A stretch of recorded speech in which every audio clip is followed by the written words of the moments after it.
Yo, what's going on YouTube, and welcome back to the consortium. And if you're here for the first time, welcome. I appreciate you stopping by. Today's video is about the deliver the bomb mission. We are going to go over how it's done, what's one of some of the better strategies for it, and let's get right into it.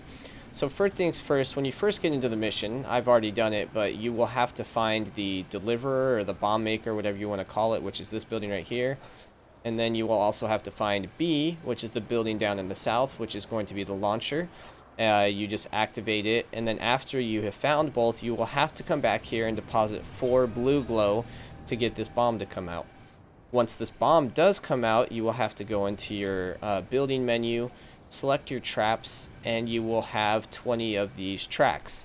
The tracks, as you can see down in front of me, are the same thing. And what you have to do is you have to build the tracks all the way over to the launcher.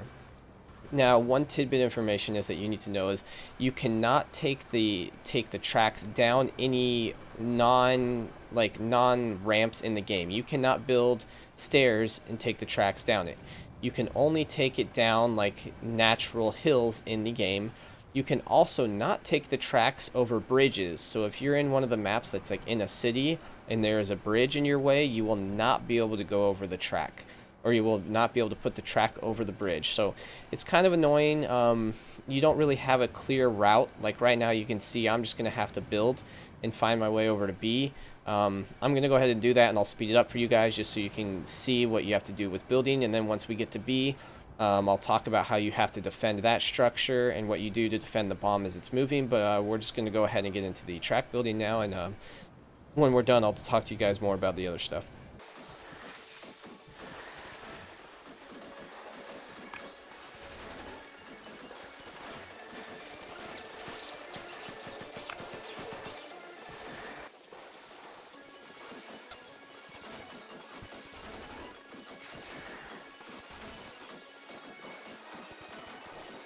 Alright guys, now we're back. As you saw as I was building those tracks, that you will have to destroy stuff that's in your way.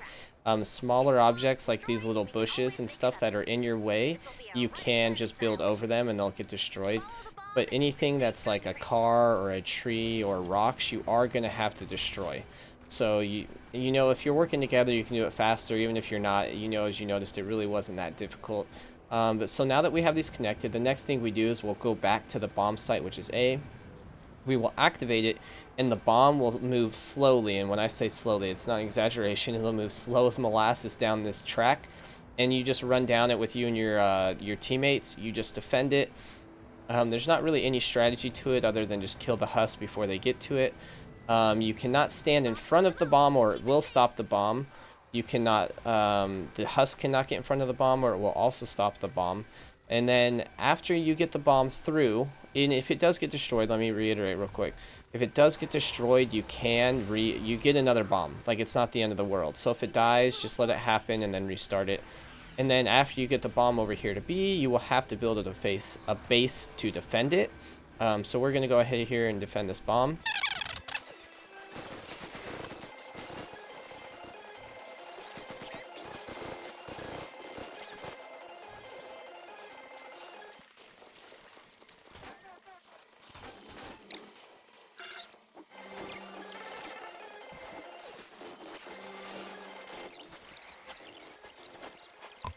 Alright guys, as you can see now, we just brought the bomb here. The bomb gets picked up by the launcher, it goes up in there. You can see it up in there right there.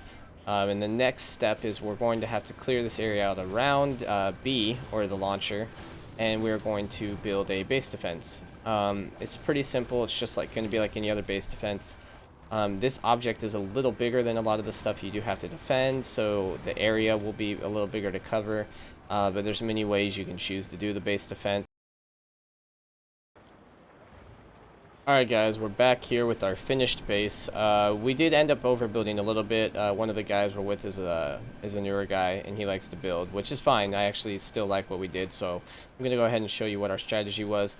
So if you look at our little mini-map up there, you see some white areas on the outsides. That's where our enemies are going to be coming from, so they're going to be coming from this general direction. And then if we go over here, they're going to be coming from back behind these this wall over here of stone, if you want to call it that. Sorry, like this little mountainish area. And so what we did is we basically blocked off, and due to the pathing, they shouldn't come this way. They might still, we don't know, but we blocked it off so they would be all want to run this direction. And then when they run this direction, they'll run through kind of like this funnel we set up. They'll have to come through here, and then they'll come through this area where we're putting up traps. The reason they will do this is because we put metal around our whole base, and then we put brick in this one spot. And Husk always want to go for the easiest target and the fastest. So if you have areas blocked off and you have an area that's weaker like wood or brick and all the other areas are metal, the Husk should target that area. And so that's similarly as what we did over here. We built off like kind of this little area. They're not going to want to go through this brick because I'm going to upgrade it. I haven't yet. I need to go ahead and do that.